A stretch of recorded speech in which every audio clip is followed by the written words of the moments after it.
గౌరవ ముఖ్యమంత్రి శ్రీ నారా చంద్రబాబు నాయుడు గారికి, సినిమాలో పవర్ స్టార్, రాజకీయాల్లో జనసేనాని, ఎక్కడ తగ్గాలో తెలుసు, ఎక్కడ నెగ్గాలో కూడా తెలుసు.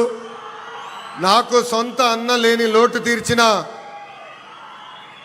నా పవనన్నకి, బీజేపీ రాష్ట్ర అధ్యక్షులు మాధవ్ గారికి, Telugu Desam party, Bharatiya Janata party, Janasena party శాసనసభ్యులకు, ఎంపీలకు, కార్యకర్తలకు, ప్రజలందరికీ నా హృదయపూర్వక నమస్కారాలు.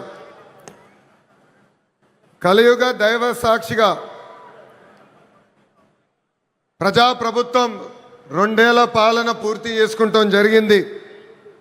ప్రజాప్రభుత్వ అధికారంలో వచ్చిన తర్వాత ప్రశాంతత వచ్చింది. ఇప్పుడే సహచరం మంత్రి అచ్చెన్నాయుడు గారు ఒక మాట అన్నారు. ప్రజాప్రభుత్వం వచ్చిన 2 ఏళ్లలోనే ప్రజలకి స్వాతంత్రం వచ్చిందని. మనందరం చూస్తున్నాం. జేసీబీలు లేవు, దాడులు లేవు, హత్యలు లేవు, అంతెందుకు బూతులు కూడా లేవు. ఈరోజు నాకు ఇప్పుడు కూడా బాగా గుర్తు, యువగలం పాదయాత్రలో ఇదే చంద్రగిరి గడ్డపై మీటింగ్ పెట్టా. ఆనాడే చెప్పా, వెంకటేశ్వర స్వామి జోలికి వెళ్ళొద్దు, మాడి మసైపోతామని ఆనాడి ముఖ్యమంత్రికి నేను హెచ్చరిక జారీ చేశా. కానీ నా మాట ఇన్లా, దేవుడితో పెట్టుకున్నారు. ఇప్పుడు వాళ్ళ పరిస్థితి ఏంటో ప్రజలందరూ ఒక్కసారి ఆలోచించాలి. విశ్వవిఖ్యాత నడ సార్వభౌమ స్వర్గశ్రీ నందమూరి తారక రామారావు గారికి సీమ అంటే చాలా ప్రేమ. ఆనాడు కరువు వస్తే జోలు పట్టుకుని సీమ ప్రజల్ని ఆదుకున్న వ్యక్తి ఎన్టీఆర్. అంతేకాదు, తెలుగు గంగా గాలేరు నగర్ని ప్రాజెక్ట్ని తయారు చేసింది ఎన్టీఆర్. మహిళలకి ప్రత్యేకంగా విశ్వవిద్యాలయం ఏర్పాటు చేసింది ఎన్టీఆర్. నిత్యం అన్నదానం కూడా ప్రారంభించింది ఎన్టీఆర్. ఇప్పుడున్న రాజకీయాల్లో విరాట్ కోహ్లీ మన చంద్రబాబు నాయుడు గారు. అవతల వైపు బౌలర్లు మాడుతూ ఉంటారు, కానీ బ్యాట్స్మెన్ ఓన్లీ వన్, అది మన చంద్రబాబు నాయుడు గారు.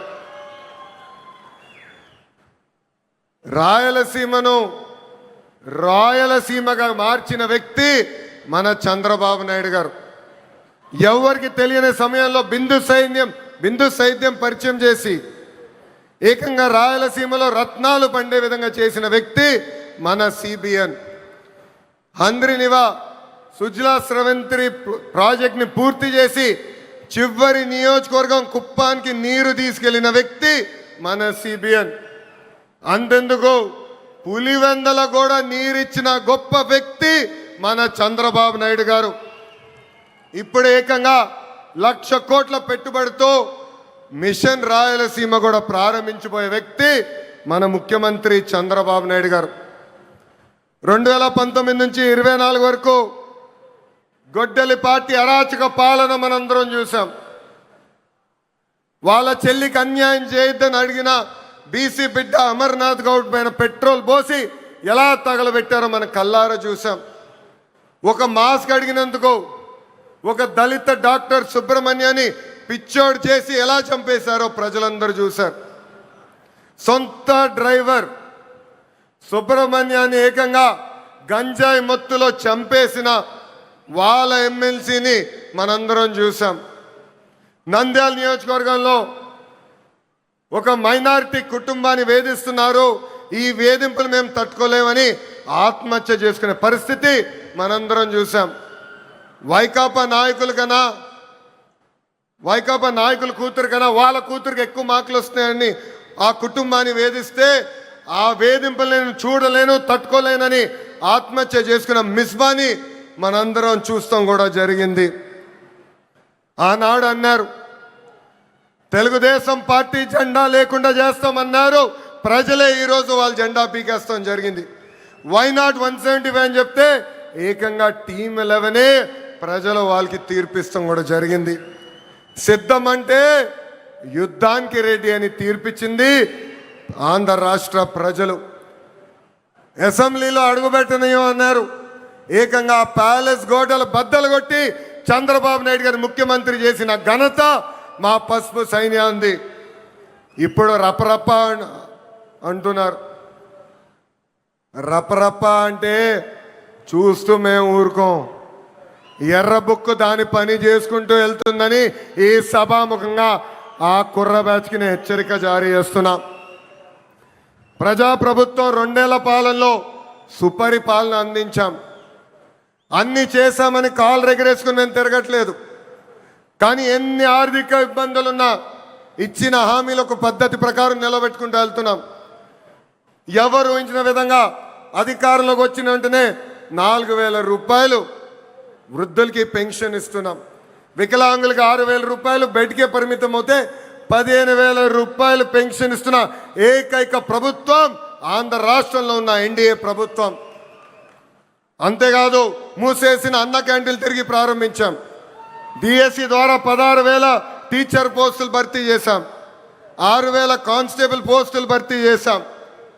ఏకంగా మన జాబ్ క్యాలెండర్ విడుదల చేసి సంవత్సరం పూర్తయ్యే లోపల 10,000 ఉద్యోగాలు కూడా భర్తీ చేసే బాధ్యత ఎన్డీఏ ప్రభుత్వం తీసుకుంటుంది. ఏకంగా చేనేత సోదరులకి హ్యాండ్లూమ్ ఉంటే 200 యూనిట్లు కరెంట్ ఉచితంగా ఇస్తున్నాం. పవర్ లూమ్ ఉంటే 500 యూనిట్లు కరెంట్ ఉచితంగా ఇస్తున్నాం. ఆటో డ్రైవర్ల సేవలో ఆదుకున్నాం.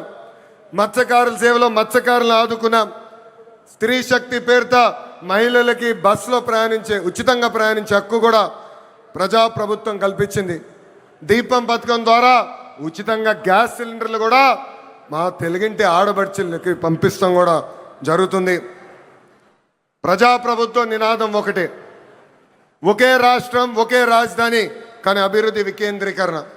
ఇప్పుడే మాధవ్ గారు చెప్పినట్లు భారతదేశంలో 100 రూపాయలు పెట్టుబడులు వస్తే దాంట్లో 25 రూపాయలు ఆంధ్ర రాష్ట్రాన్ని ఎత్తుకుంటూ వస్తుంది. ప్రజలందరూ ఒక్కసారి ఆలోచించాలి. గూగుల్ ఆర్సిలర్ మిత్తల్ ఉత్తరాంధ్రకి తీసుకెళ్ళాం. రాజధాని క్వాంటమ్ కోస్తాంధ్రకి తీసుకొచ్చాం. ఏకంగా ఫైటర్ జెట్లు రాయల్ ఎన్ఫీల్డ్ ఈరోజు రాయలసీమకి తీసుకొచ్చిన ఘనత ఒక ఎన్డీఏ ప్రభుత్వాన్ని. మనది గొడ్డలి, మనది గూగుల్, వాళ్ళది గొడ్డలి. మంది ఫైటర్ జెట్, వాళ్ళది ఫ్యాక్షన్. మంది కియా, వాళ్ళది కిడ్నాప్. మంది క్రెడిబిలిటీ, వాళ్ళది క్రిమినాలిటీ. మంది డెవలప్మెంట్, వాళ్ళది డిస్ట్రక్షన్. మంది బుల్లెట్ అవుతే వాళ్ళది బూతులు.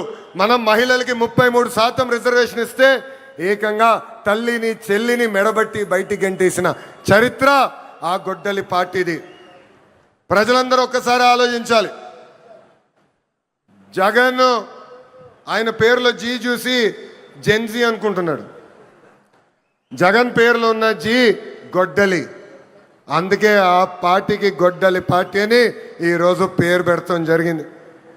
జగన్కి సిసిడి జబ్బు ఉందండి. సిసిడి అంటే ఏంటో తెలుసా? క్రెడిట్ చోరీ జబ్బు, క్రెడిట్ చోరీ డిసార్డర్.